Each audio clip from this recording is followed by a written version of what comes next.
नमस्कार, मैं हूं आशुतोष जन्ना। में आज बात करेंगे यौन हिंसा अध्यादेश को लेकर तमाम आलोचनाओं के घेरे में आई सरकार की। केंद्र सरकार ने सफाई दी है कि उसने जस्टिस वर्मा कमेटी की सिफारिशों को खारिज नहीं किया है और यौन हिंसा संबंधी अध्यादेश इसलिए लाया गया ताकि कड़ा कानून तत्काल अमल में लाया जा सके। लेकिन महिला संगठन सरकार की दलील स्वीकार करने को तैयार नहीं है। लेफ्ट पार्टियों ने अध्यादेश को जस्टिस वर्मा कमेटी की सिफारिशों के विपरीत करार दिया है। सरकार का कहना है कि संसद में जब बिल पर विचार होगा तो जरूरी बदलाव के लिए तैयार है, लेकिन सवाल यह है कि महिलाओं की सुरक्षा को लेकर बनने वाले कानून पर क्या बीजेपी समेत बाकी दल सकारात्मक भूमिका निभाएंगे। और सवाल यह भी है, क्या सरकार बलात्कार कानून में कड़े बदलाव को तैयार होगी। एजेंडा में आज बात इसी पर, संसद में सरकार कैसे पास कराएगी कड़ा का बलात्कार कानून।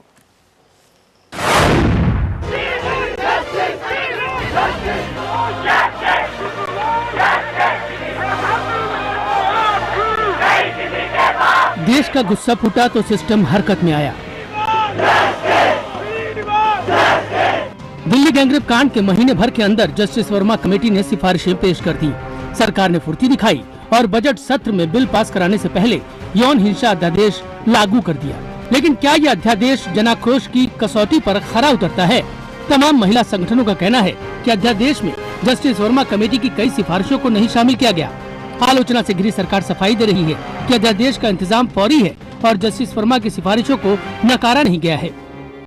It's a matter for debate. Just as there is an opinion in favor of defining marital rape in the terms that Mr. Justice Verma's committee has done, there is another opinion which says it should not be done. So these have to be carefully considered. दरअसल पत्नी की बिना मर्जी के यौन संबंध बनाने, AFSPA कानून के तहत सैनिकों का बचाव और बाल अपराध से जुड़े कानून में संशोधन को लेकर विवाद बना हुआ है। कुछ महिला संगठनों ने तो यौन हिंसा संबंधी अध्यादेश में बलात्कार की परिभाषा पर ही सवाल खड़े कर दिए हैं। उन्होंने बलात्कार के आरोपी को कहा है कि वो महिला भी हो सकती है, पुरुष भी हो सकता है। आप बताइए कि कोई पुरुष महिला पर अभी पूरा मतलब फ्लडगेट्स खुलेंगे कि पुरुष महिलाओं पर बलात्कार का आरोप लगा पाएंगे इस अध्यादेश के तहत? महिलाओं के साथ कितना क्रूर मजाक है। वैसे जस्टिस वर्मा कमेटी की सिफारिशों पर विचार के बाद संसद की स्थायी समिति अपनी सिफारिश संसद में पेश करेगी। इसके बाद बजट सत्र में बलात्कार कानून में बदलाव वाले बिल पर संसद में चर्चा की उम्मीद है। लेकिन लेफ्ट पार्टियों का आरोप है कि सरकार महिलाओं की सुरक्षा को लेकर गंभीर नहीं। उधर सुप्रीम कोर्ट ने नाबालिगों की उम्र सीमा की समीक्षा को लेकर संकेत दिए हैं। कोर्ट ने केंद्र से जवाब मांगा है कि क्यों न नाबालिगों की उम्र 18 से घटाकर 16 साल कर दी जाए। Bureau report IBN 7। और इस मामले में एजेंडा के 5 सवाल है। क्या यौन हिंसा संबंधी अध्यादेश में सरकार ने जस्टिस वर्मा कमेटी की सिफारिशों को नकारा है? क्या पत्नी की मर्जी के बिना यौन संबंध बनाने को बलात्कार नहीं माना जाना चाहिए? क्या arm force special power act में बदलाव की मांग पर विचार नहीं किया जाना चाहिए? और क्या जुवेनाइल जस्टिस एक्ट में संशोधन कर नाबालिगों की उम्र 18 साल से घटाकर 16 साल नहीं करनी चाहिए? और क्या महिला सुरक्षा पर खुद को संवेदनशील दिखाने के चक्कर में सरकार ने अध्यादेश लाने की जल्दबाजी की है? और हमारा एजेंडा साफ है, सरकार हर हाल में महिलाओं की सुरक्षा सुनिश्चित करे और कड़ा से कड़ा कानून बनाए और इसके चक्कर में कोई कानूनी पेच जो है उसकी आड़ में सरकार को नहीं भूलना चाहिए। बातचीत में हमारे साथ है, नागपुर से जुड़ रहे हैं कांग्रेस के नेता अनीस अहमद, दिल्ली से हमारे साथ मौजूद है बीजेपी के नेता नलिन कोहली, इसके अलावा हमारे साथ मौजूद है सामाजिक कार्यकर्ता कविता कृष्णन, कुछ देर में ही सामाजिक कार्यकर्ता रंजना कुमारी भी हमारे साथ जुड़ेंगी, जबकि स्टूडियो मेरे साथ मौजूद है सुप्रीम कोर्ट की वरिष्ठ वकील गीता लूथरा। गीता जी, जो ये कानून अध्यादेश सरकार लेकर आई है, क्या हम आवश्यकता से ज्यादा इसकी आलोचना कर रहे हैं? मुझे ये लगता है कि शायद आवश्यकता से ज्यादा कर रहे हैं, क्योंकि जो आर्म फोर्सेस का जो एक्ट है, ये जो स्पेशल पावर्स एक्ट है, पहले उसको ले तो उसमें किसी भी गवर्नमेंट सर्वेंट, किसी भी पब्लिक सर्वेंट के अगेंस्ट आपको सैंक्शन चाहिए जब आप उनके अगेंस्ट केस करना चाहते हैं जी। अब आर्म फोर्सेस का एक कानून है जो सारी आर्म फोर्सेस की ऑफेंसेस में वो अप्लाई करता है और वो ट्राइब्यूनल फॉर्म होता है। आप एक सेक्सुअल ऑफेंस को आप सेपरेट करके ये नहीं कह सकते कि ये मर्डर का केस तो ट्राइब्यूनल ट्राई करेगा पर सेक्सुअल ऑफेंस का केस कोर्ट में जाएगा। तो उसमें ये खाली एक बात है और वो ये है कि जैसे नॉर्थ ईस्टर्न कंट्री स्टेट्स में आपको ये कानून मुकम्मल लगता है? मुझे लगता है कि ये बिना सोचे समझे, ये एक इतना बड़ा स्टेप है कि बिना सोचे समझे हम इसको नहीं अमल कर सकते थे, क्योंकि ये सैंक्शन गिव अप करने का इशू है। आप अपने आर्म फोर्सेस, अपने पब्लिक सर्वेंट्स, किस किस के केस में, आफ्टर ऑल ये सैंक्शन की जो प्रोविजन है अगेंस्ट ऑल पब्लिक सर्वेंट्स, ये इसलिए है क्योंकि एक पब्लिक सर्वेंट निडर होकर अपना काम कर सकता है, तो इसीलिए सैंक्शन की रिक्वायरमेंट है। सैंक्शन की रिक्वायरमेंट है। कविता कृष्णमूर्ति, मैं देख रहा हूं कि आप वहां स्माइल करें। मैं आपसे सवाल करने के पहले मैं एक चीज आपसे कहना चाहूंगा कि तकरीबन इस देश के अंदर पहली बार ऐसा हुआ कि जब 1.5 महीने के अंदर जनता के प्रेशर में, लोगों के दबाव में कम से कम सरकार एक अध्यादेश लाने में के लिए मजबूर, मैं कहूंगा कामयाब नहीं बल्कि मजबूर हुई। ऐसे में बजाय इसका स्वागत करने के आप लोग इसकी इतनी तीखी आलोचना क्यों कर रही? इसकी आलोचना इसलिए कर रहे हैं क्योंकि ये अध्यादेश दरअसल जस्टिस वर्मा कमेटी की सिफारिश अगर हमारे सामने न होते तब शायद स्थितियां अलग होती, लेकिन वर्मा कमेटी के सिफारिशों के जो मूल धार है उसको कुंद करने के लिए ये आदेश लाया गया है। इसके कई सबूत हैं हमारे सामने। सबसे पहला तो मैं इस पे बोलना चाहूंगी कि जो इसमें उन्होंने बलात्कार के कानून में इसमें आरोपी पक्ष को उन्होंने कहा है कि ये महिला भी हो सकती है, पुरुष भी हो सकता है, जेंडर न्यूट्रल। इसका मतलब है कि जैसे ही कोई महिला कोई बलात्कार का आरोप लगाने जाती है किसी पुरुष पर, तो वो ही पुरुष पलट करके उसी महिला पर बलात्कार का आरोप लगा सकता है और लगाएगा। इसमें जस्टिस वर्मा कमेटी ने खास करके कहा था कि ऐसा मत करिए, लेकिन ये उन्होंने उसका ठीक उलट किया है। दूसरी जो बड़ी चीज जिसको गीता जी अभी कह रही, मामला सिर्फ आर्मी का है ही नहीं। जस्टिस वर्मा ने कहा कि कोई भी पब्लिक सर्वेंट, कोई जज, कोई मजिस्ट्रेट, रुचिका गिरोत्रा का केस ले लीजिए या थंगजम मनोरमा का जिसमें आर्मी लोग इन्वॉल्व थे, पुलिस हो, आर्मी हो, तमाम लोगों में यौन हिंसा के मामले को आपको बाकी चीजों से अलग करना होगा। क्यों?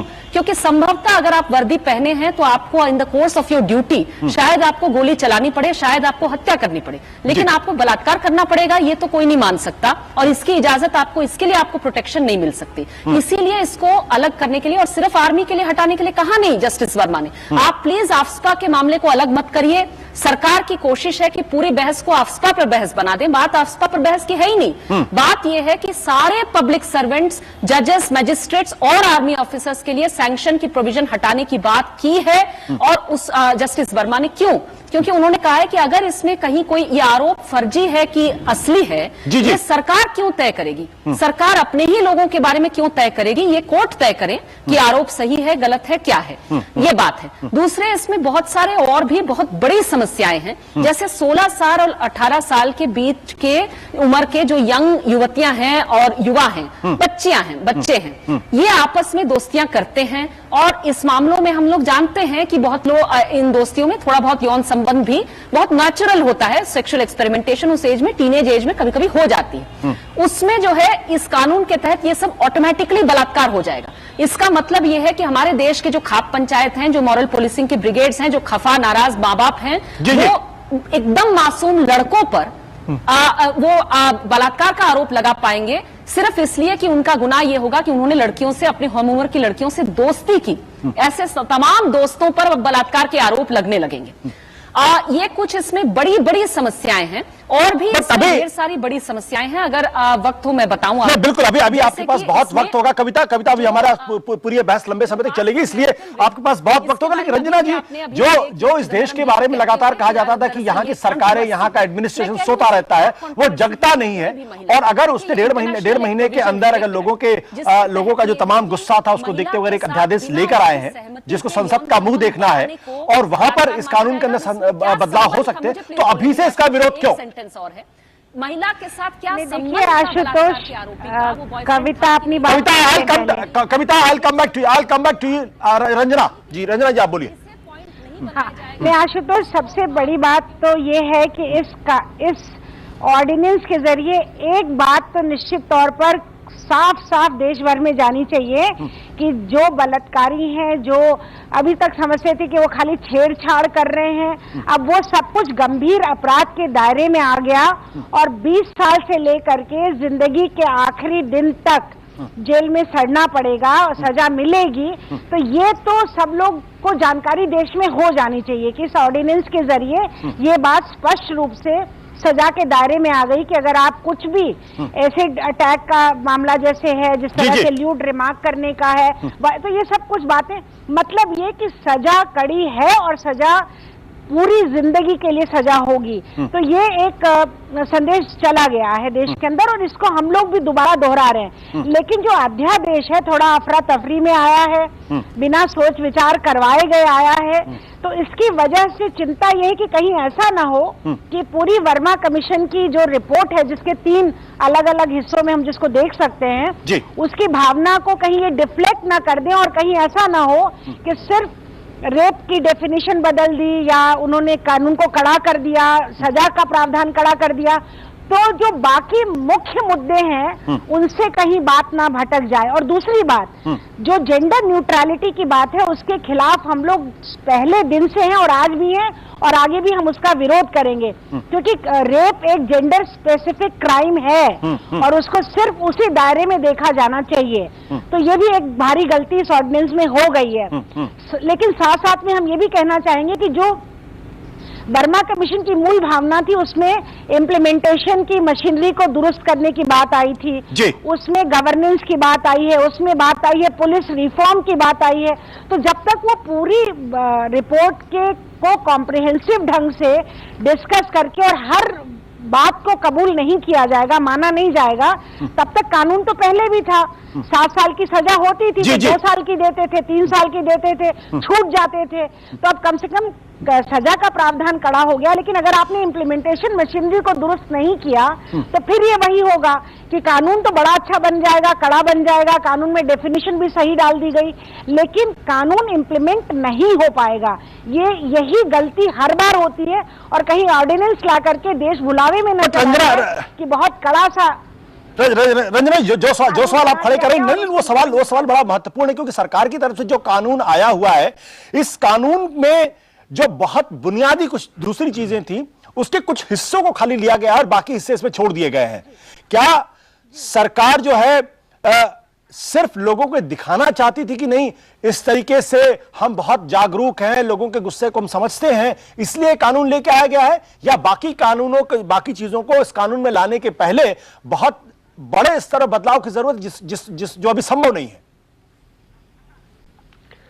आशुतोष जी, पहली बात तो यह है कि किसी प्रकार का अगर हमें बदलाव लाना है तो वो एक अच्छा बदलाव होना चाहिए जो हर ऑब्जेक्टिव को मीट करे।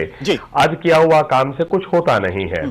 अगर आप भाजपा के ओरिजिनल स्टैंड को भी देखेंगे, जब ये अनफॉर्चुनेट इंसिडेंट हुआ था तो सुषमा जी ने उस टाइम कहा था, हमारे और नेताओं ने कहा कि एक स्पेशल सत्र करिए, ऑल पार्टी मीटिंग करिए, चर्चा करिए और एक इफेक्टिव लॉ लाइए। हमें इस बात से कम थोड़ी संतुष्टि है कि आज चिदम्बरम जी ने भी इसी बात को कहा कि बहस होगी पार्लियामेंट में। अब संसद के अंदर में ये बहस अति महत्वपूर्ण है, क्योंकि जो कमियां हैं एक तो वो पूरी हो सकती हैं, दूसरी बात है हर पहलू पे हर पार्टी को मतलब अलग अलग एक्सपीरियंस है, ये लॉ है। आपने जो बुनियादी बात कही वो सही है। क्या होना चाहिए? महिलाओं के लिए प्रोटेक्शन होनी चाहिए, लॉ इफेक्टिव होना चाहिए, उसका इंप्लीमेंटेशन इफेक्टिव होना चाहिए और हर पहलू को देखना चाहिए। इसमें अब जो प्रश्न उठ रहे हैं, जैसे आपके डिबेट में भी आपसा को लेके है, दूसरा है मैरिटल रेप को लेकर, ये सब जो मैटर्स है इनको डिटेल में देखकर इफेक्टिव लॉ एक आना चाहिए। तो भाजपा जो है अब इस आशा में रहेगी कि कम से कम संसद जब आएगी तो उसमें ये बहस कैसे होगी और उसमें हमारी पार्टी जो है निश्चित तौर से हमारी जो लीडरशिप है और कई हमारे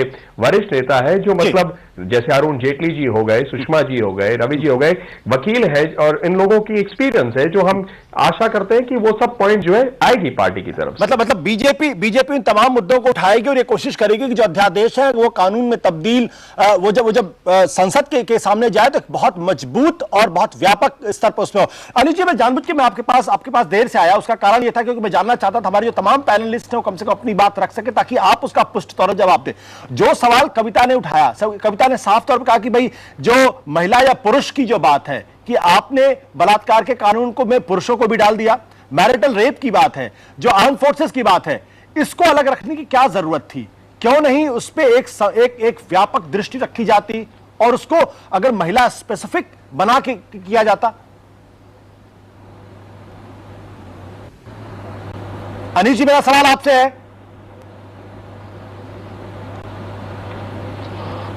अनिल जी, मेरा सवाल आपसे है कि जो हमारे तमाम पैनलिस्ट ने कहा उसके मुताबिक ये वर्मा जी का धन्यवाद करना चाहता हूं। जी, जस्टिस वर्मा जी का मैं धन्यवाद करना चाहता हूं कि उन्होंने रिकॉर्ड टाइम में रिपोर्ट दिया। और सरकार ने रिकॉर्ड टाइम में ये सबमिट किया, रिपोर्ट सबमिट, और ऑर्डिनेंस इसीलिए लाया कि लोकसभा को अभी समय है और ऑर्डिनेंस जल्दी लाने से जो कानून है अगर ग्रुप ने किया है तो उससे 20 साल की सजा होगी और उसको जेल में डाला जाएगा। इस तरीके के कड़क कानून बनाए गए हैं जिसका लोगों ने स्वागत किया है।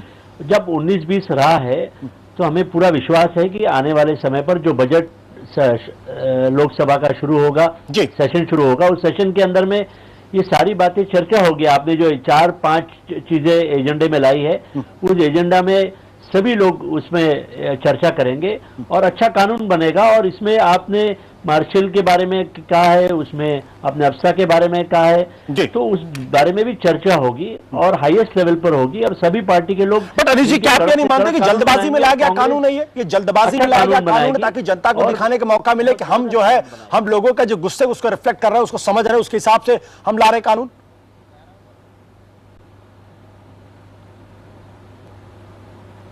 नहीं, देखिए, जल्दी लाने का सवाल नहीं है। सवाल यह है कि हमने 90% चीजें जस्टिस वर्मा की हमने मान ली है।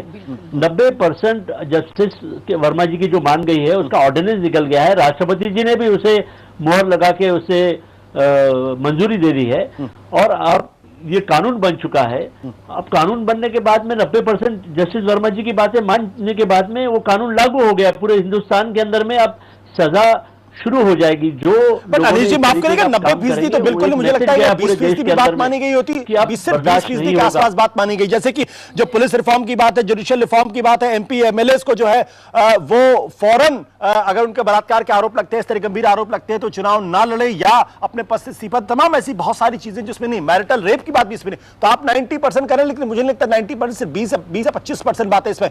लेकिन जो सवाल कविता आपने उठाया मैरिटल रेप का मामला, इसके बहुत बड़ी दिक्कत ये नहीं होने वाली जिस तरीके से दहेज विरोधी कानून था और उस दहेज विरोधी कानून की वजह से बहुत दिक्कतें पैदा हुई। मैरिटल रेप के मामले में भी इसके दुरुपयोग की पूरी संभावना है। क्या आप इस आशंका से इनकार करती हैं? आशुतोष जी,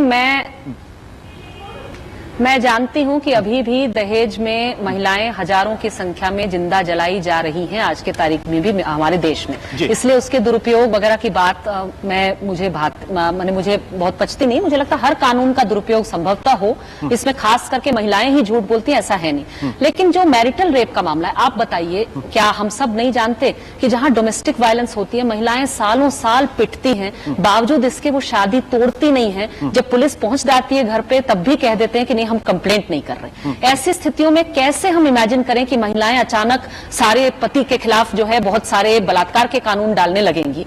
ये बात नहीं है। बात यह है कि अगर वो बात बहुत सीरियस बात है, एक मैंने मिसयूज की बात ही नहीं है इसमें सिर्फ सिंपल बात है कि हर पति समझे कि आपकी पत्नी है, हर बॉयफ्रेंड समझे भाई हमारी गर्लफ्रेंड है, इसकी वजह से हम बिना सहमति के उसके साथ में, बिना उसके चाहत के, बिना जब वो ना कह रही है तब हम उसके साथ जबरदस्ती नहीं कर सकते हैं, ये हमारी प्रॉपर्टी नहीं है। इतनी बात समझाने के लिए काफी है। और जहां पर कोई ऐसी केस है वहां महिला के पास ये ऑप्शन रहेगा कि वो केस करें, बाकी तो वो तो मैंने कोर्ट तय करेगी। मैं कह रही हूं जहां डोमेस्टिक वायलेंस के इतने सीरियस मामलों में भी बुरी तरह से पिटने के बाद महिलाएं जो है कंप्लेन नहीं करती, हम सारे लोग जानते हैं, महिला संगठन तो इसको रोज झेलते हैं, ठीक है, वहां पर ये इमेजिन करना कि इसका भारी मिसयूज होने वाला, ये बहुत गलत है। लेकिन आशुतोष जी, एक करेक्शन मैं करना चाहती थी, आप जो बात कह रहे थे उसमें शायद आप नहीं देखे हो इसको। जेंडर न्यूट्रल हम ये नहीं करें। जस्टिस वर्मा ने कहा था कि विक्टिम सेक्सुअल वायलेंस का ये महिला के अलावा पुरुष भी हो सकता है, ट्रांसजेंडर, हिजड़ा, कोई भी हो सकता है। परपेट्रेटर जो आरोपी है वो पुरुष ही होगा।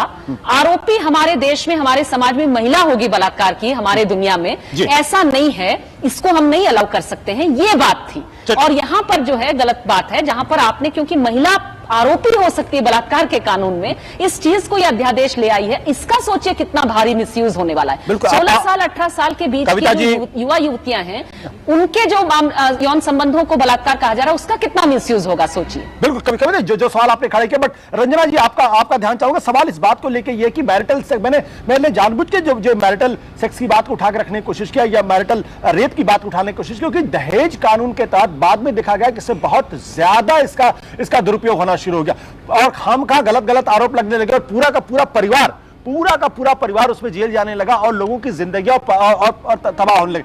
ऐसे में अगर जल्दबाजी में इसको बिना सोचे समझे अगर कानून बनाया जाता तो क्या आपको नहीं लगता कि इस कानून के दुरुपयोग की संभावना बहुत बढ़ जाती? हम ये नहीं कहते कि सारी महिलाएं ऐसी होती, बट जो भी कुछ महिलाएं अगर करती दुरुपयोग तो उसकी संभावना, उसकी आशंका लगातार बनी रहती। नहीं आशुतोष, पहले तो इस सोच को समझने की जरूरत है। वर्मा कमीशन की रिपोर्ट ने पूरी तरह से इस सोच को बदलने की कोशिश की, जिसमें कि हम रेप को किस तरह से देखते हैं। रेप एक एग्रेशन है जो महिला की अपनी शरीर के हक के ऊपर किया गया हमला, उसकी डिग्निटी, उसकी जो बॉडीली इंटीग्रिटी है, उसकी ऑटोनॉमी है, उसकी इंडिपेंडेंस है। मतलब ये कि महिला का जो शरीर है वो उसका अपना है, हाँ या ना उसकी मर्जी से होगा। अब अगर वो हाँ या ना सड़क पर होता है और कंसेंट नहीं होती है और अग्रेशन होता है तो आप उसको रेप कहेंगे। घर के अंदर होता है तो आप कहेंगे कि नहीं, ये तो मैरिटल रेप को हम मानेंगे ही नहीं। तो ये नहीं चलेगा। ये तो पूरा सोच है ना कि अगर आप इस बात को स्वीकार करते हैं कि महिला पर जो रेप, बलात्कार एक तरह का उस पर उसकी की गई हिंसा है, ये उसके ऊपर किया गया कोएर्शन है, एग्रेशन है, अगर आप इन बातों को स्वीकार करते हैं और महिला को हक है उसके शरीर पर वो हाँ या ना कहेगी, तभी आप उसके साथ उस तरह का संबंध बनाएंगे। अगर वो नहीं कहती है तो आपको मानना पड़ेगा, हाँ कहती है तो उसको स्वीकार करती है। तो अगर आप इस मूल सिद्धांत को समझते हैं तो फिर वो कहीं भी हो रहा हो, शादी में हो रहा हो, मैं दूसरा सवाल, मैंने कहा इसका दुरुपयोग की संभावना बहुत ज्यादा बढ़ सकती है। तो बिल्कुल नहीं, तो इसका मतलब ये हुआ कि कहीं ना कहीं हम लोगों ने वर्मा कमीशन की जो पर्सपेक्टिव चेंज की जो हम बात कर रहे थे, पैराडाइम शिफ्ट की जो बात कर रहे थे, उसी बात को स्वीकार नहीं किया। और उस बात को अगर आप स्वीकार नहीं करेंगे तो फिर ये वही बात हुई कि घर के अंदर मारपीट करो तो हिंसा नहीं, सड़क पे मारपीट करो तो वो हिंसा है। तो और जहां तक दहेज का मामला है आशुतोष, 8000 से ऊपर केसेस, 8326 कुछ इस तरह के केसेस 2011 में लड़कियों को जलाया गया, मारा गया, प्रताड़ना, और प्रताड़ना के केस तो 1.25 लाख के ऊपर केसेस हैं। तो ये कहना कि कुछ परिवार अगर उसके खामियाजे के तौर पर या कुछ समस्याएं आई, कुछ लोगों ने कहा, तो क्या ये जो बच्चियां मारी गई हैं उन एक लड़की भी अगर दहेज के लिए मरती है तो कानून तो उपयोगी है अगर उसका सहारा मिलता है। ये कैसा देश है जहां हम 8000 से ऊपर लड़कियां मर गई और हम कह रहे हैं कि दहेज का कानून दुरुपयोग किया जा रहा है। तो इसलिए इसी तरह से रेप के कानून में आपको रेप इन मैरिज मानना पड़ेगा, क्योंकि आप दो तरह की आप यानी रंजना आपके कहने का मतलब ये है कि ये जो दुरुपयोग की बात की जा रही है ये कुछ आवश्यकता से ज्यादा बढ़ा चढ़ाकर की जा रही है, और ये उतनी सही बात। नलिन, मैं आपके पास आऊंगा, लेकिन उसके पहले गीता जी, जो सवाल मैं रंजना जी से लगातार कर रहा था, कविता से भी सवाल, कविता जी मैं आपके पास आऊंगा। ये दुरुपयोग की संभावना जो है ये तो एक पॉसिबिलिटी है, बट क्या सिर्फ इस वजह से ही हम कानून में बदलाव ना करें? नहीं, बिल्कुल गलत है। दुरुपयोग की जो संभावना है वो बहुत सही है। कानून, चाहे आप डाउरी एक्ट लीजिए, चाहे आप 498A लीजिए, जो खाली हिंदुस्तान में है, इसमें दुरुपयोग जरूर होता है। पर हम ये भी देख रहे हैं कि हमारे देश की जो औरतें हैं उनकी जो पोजीशन है वो भी और देशों से बुरी है, इसीलिए हमें एक पॉजिटिव लेजिस्लेशन उनके लिए चाहिए। अब मैरिटल रेप के केस में मुझे लगता है जो बाकी जस्टिस वर्मा कमेटी की सजेशंस है, जो कि पुलिस को रिस्पॉन्सिबल बनाना, पुलिस को अकाउंटेबल बनाना, एक सीनियर पुलिस ऑफिसर को इस तरह की इन्वेस्टिगेशन सौंपना सो दैट झूठे केसेस दायरे में ना आए, ये बहुत जरूरी है।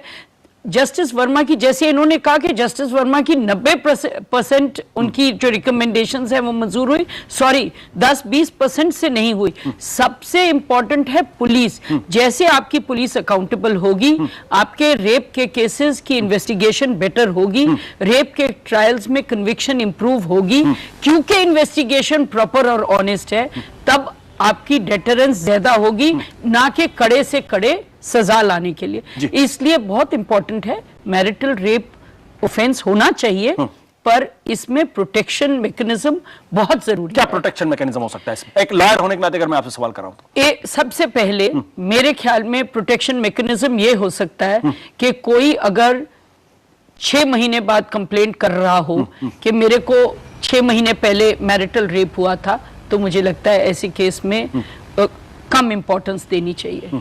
मुझे लगता है कि जैसे बाकी क्रिमिनल केसेस में जल्द से जल्द अगर कोई सजा ऑफेंस को कोर्ट पुलिस के आगे लाए, तो ये सबसे इम्पोर्टेंट बात है। दूसरी, जिस सामाजिक ढांचे में महिला रहती है उसमें वो बोल सके, यही अपने आप में बहुत बड़ी हो सकता है लगातार इस बात को शहरी और क्षेत्रीय बात उसके अंदर ये हिम्मत है कि वो खुलकर बोल सके, अपने पति के खिलाफ आवाज कर सके। बिकॉज मैरिटल रेप को आप प्रिवेंशन करना चाहते हैं कि कोई विंडिक्टिवनेस या विंडेटा या जब झगड़ा बढ़ गया हो तब आदमी करे, तो एक तो ये, और दूसरा पुलिस ऑफिसर कोई एसीपी लेवल या इंस्पेक्टर लेवल का पुलिस ऑफिसर हो, ट्रेन्ड ऑफिसर हो, जो कि सच के बॉटम पे जा सके।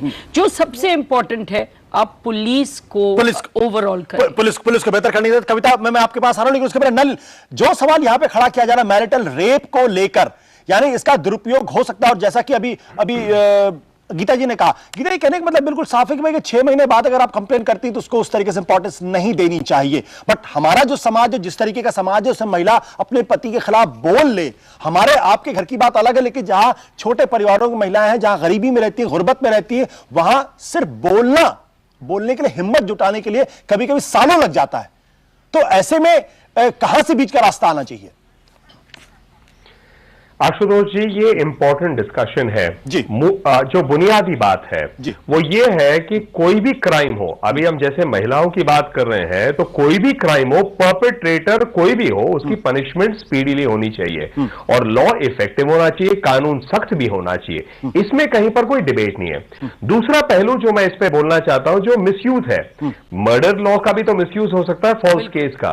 मुझे लग रहा है, अगर आप पीछे जाए, गीता जी एक वकील है, वरिष्ठ वकील है, मैंने पढ़ा था न्यूज़पेपर में, एक लॉयर ने एक जज ने अपने जजमेंट में यह कहा था, this is becoming legal terrorism 498 के कॉन्टेक्स्ट में।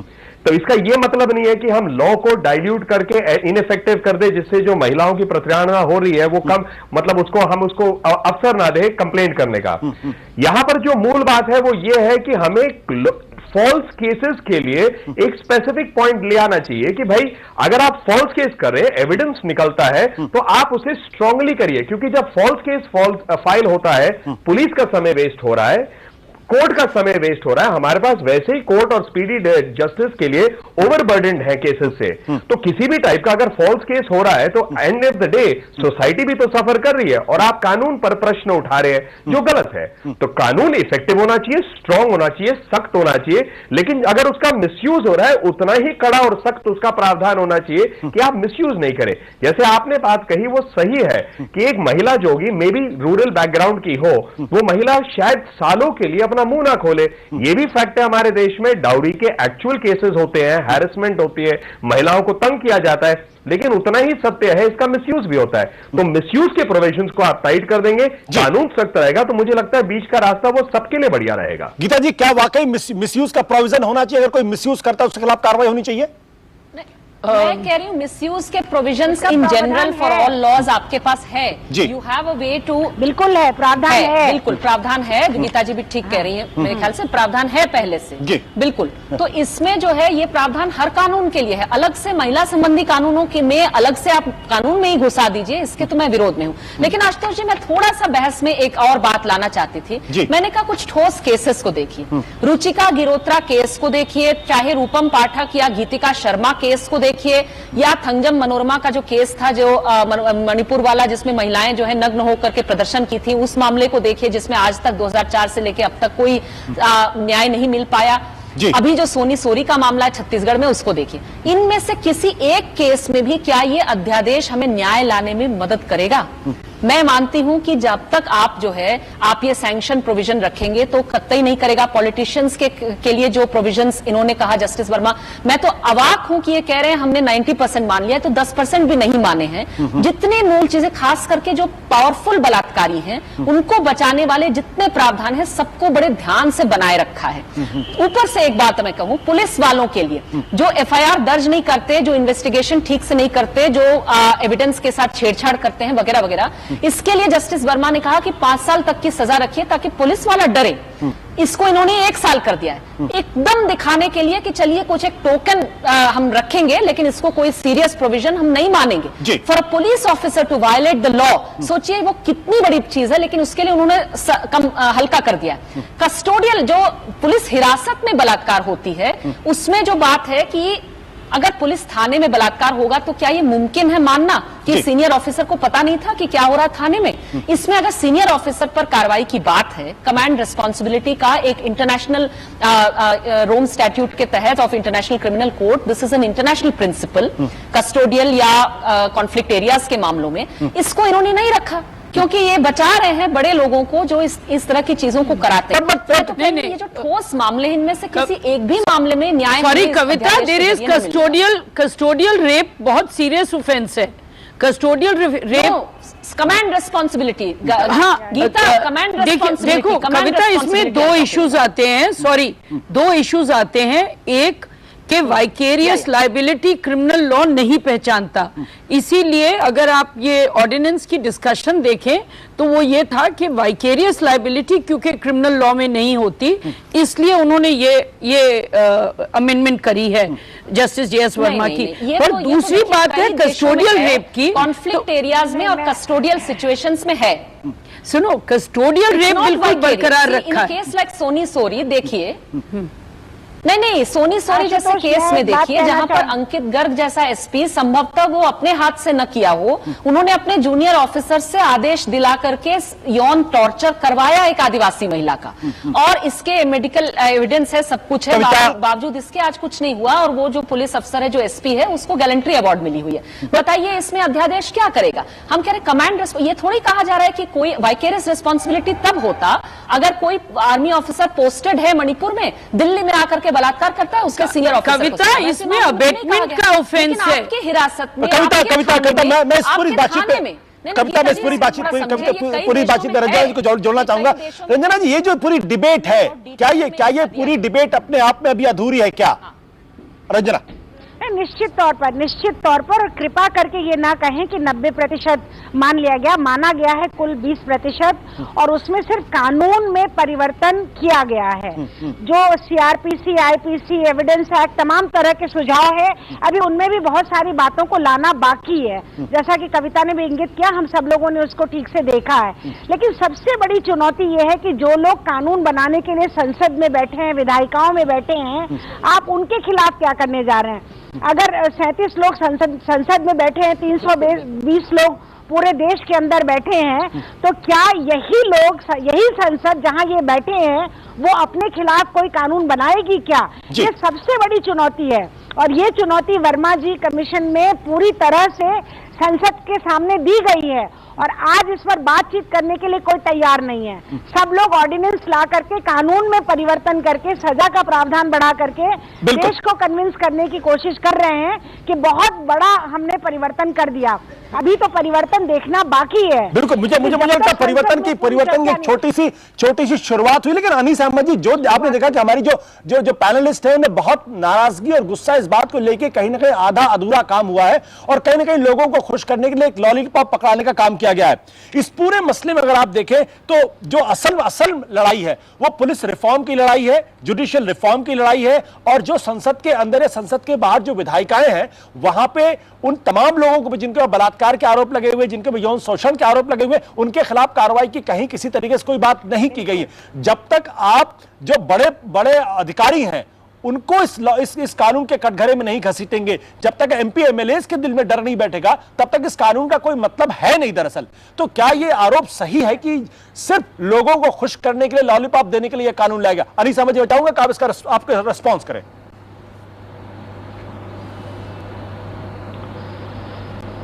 देखिए, कोई यहाँ पर जो बहन जी ने कहा है, उनकी जो नाराजगी है सर आंखों पर, लेकिन हमारी आने वाले सेशन में, पार्लियामेंट में, जो भी आपने सुझाव रखा है, हर सुझाव पे हम चर्चा करेंगे जी, और कांग्रेस की तरफ से कड़क सजा देने का काम करेंगे। चाहे वो MLA रहो, चाहे वो MP रहो, चाहे वो कितना बड़ा भी नेता रहो, सभी के लिए कानून एक बराबर होता है, कानून किसी के लिए अलग नहीं होता है। और समय आएगा, अगर ऐसा कोई भी पार्टी, मुझे नहीं लगता कि अभी क्यों नहीं किया गया, होती है, अभी क्यों नहीं किया गया? अध्यादेश लाने में जल्दबाजी थी, तो संसद का सत्र शुरू हो रहा था, संसद के सत्र में व्यापक चर्चा करके उनको डालने की कोशिश क्यों नहीं की गई? पहले दिन से, डे 1 से हमने ये सोच के रखा है, नीयत हमारी साफ है। नहीं, नियत की बात आप सही कह रहे हैं, बट मेरा ये कहना है कि आप अध्यादेश को जल्दबाजी में लाने की बजाय जब संसद का सत्र महज कुछ दिन बाकी है उसमें लेकर आते, उसमें पास कराते, व्यापक चर्चा होती और एक कॉम्प्रिहेंसिव कानून बनाते तो शायद ज्यादा असर पड़ता है इन सब चीजों पर।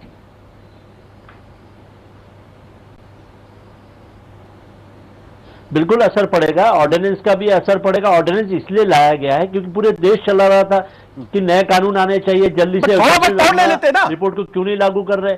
अब जस्टिस वर्मा की रिपोर्ट को लागू किया, ऑर्डिनेंस लाया, राष्ट्रपति ने उस पर मोहर लगाया, कैबिनेट ने मोहर लगाया, तो आप कहते हैं जल्दी में लाया, लेकिन हमने जो लाया है, जितना परसेंट भी आप मानते हैं हमने लाया है, हम पॉजिटिव है, हमने रिकॉर्ड ब्रेक टाइम में लाया है, जस्टिस साहब ने रिकॉर्ड ब्रेक टाइम में किया है। तो हमारी नीयत है कि किसी भी तरीके से कड़क कानून आना चाहिए और इसके बारे में चर्चा होगी, पॉजिटिव चर्चा होगी। मुझे नहीं लगता कोई भी पार्टी इसमें पीछे आएगी और कांग्रेस सबसे आगे रहेगी और कांग्रेस किसी को नहीं बख्शना चाहती। कड़क से कड़क सजा देने के लिए हम आगे रहेंगे। नहीं, हम कड़े से कड़े सजा की कानून का तो बिना इस लॉ के आए भी बहुत सारे कड़क से कड़क कानून है, उसमें कड़क से कड़क सजा भी है। सवाल इस बात को लेके है कि प्रॉब्लम उसके एनफोर्समेंट में है, प्रॉब्लम उसके एग्जीक्यूट करने में है। जब तक आप पुलिस के दिल में डर नहीं पहुंचेगा, अगर आपने एफआईआर दर्ज नहीं की और आपके खिलाफ कार्रवाई हो सकती है, जब तक किसी मैजिस्ट्रेट के दिल में ये डर नहीं पहुंचेगा कि आप जो है बिना रिश्वत लिए या आपने रिश्वत लेकर अगर आपने किसी जी, हमारी कोशिश रहेगी आशुतोष जी कि पुलिस स्टेशन में महिला एफआईआर दर्ज करना चाहिए।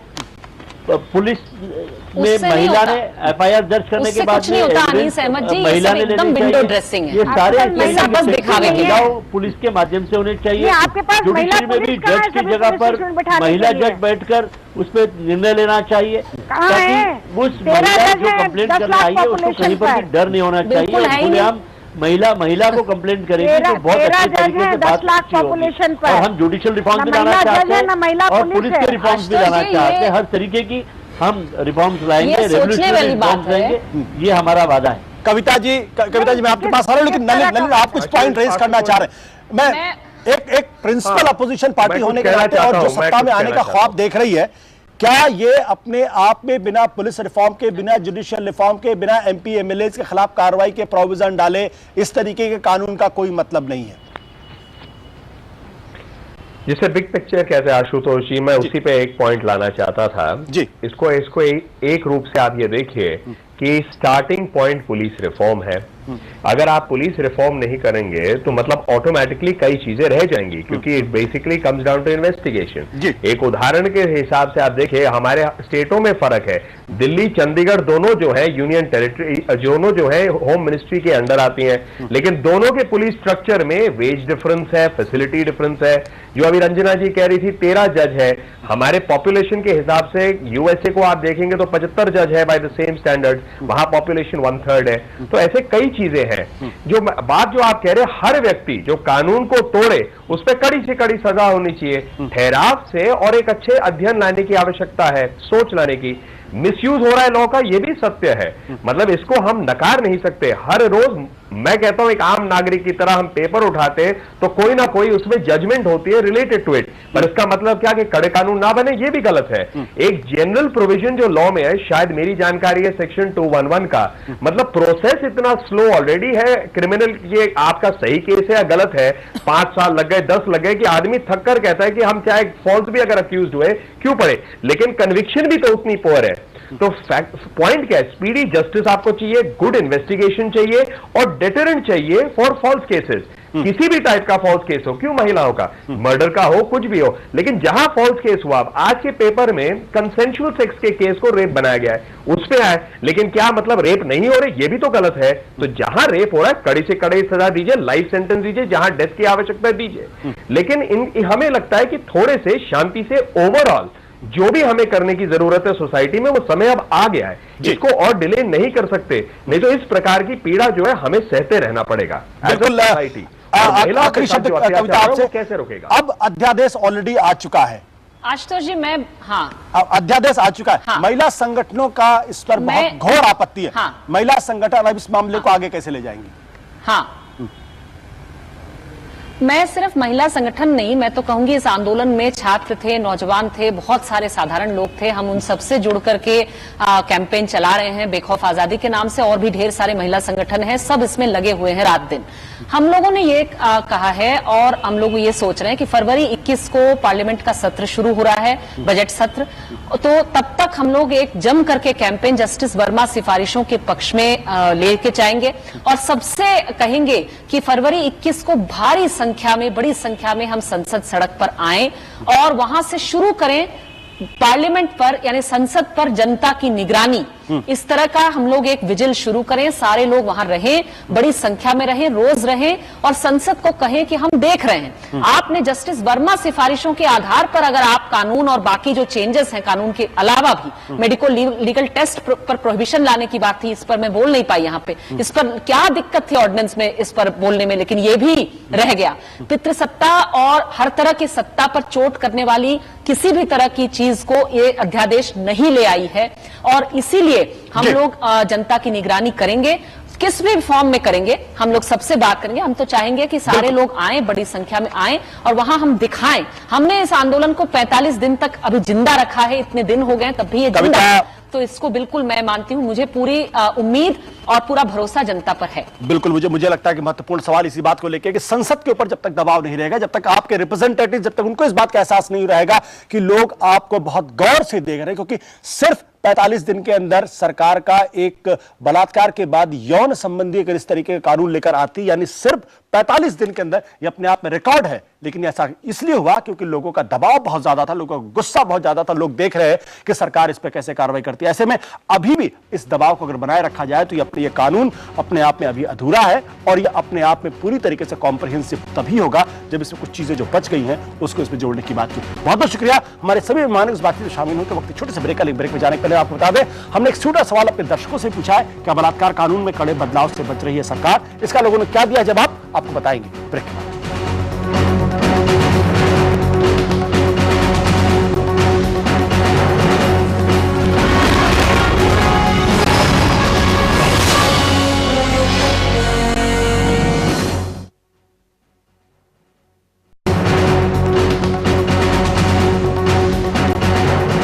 ivango.com पर हमने सीधा सवाल पूछा था, क्या बलात्कार कानून में बड़े और कड़े बदलाव से बच रही है सरकार? हमारे 94% दर्शकों का कहना हाँ, जबकि 6% दर्शकों की राय नहीं। आप भी दे सकते हैं अपनी राय और शामिल हो सकते हैं एजेंडा की बहस में। लॉग इन करिए ivango.com।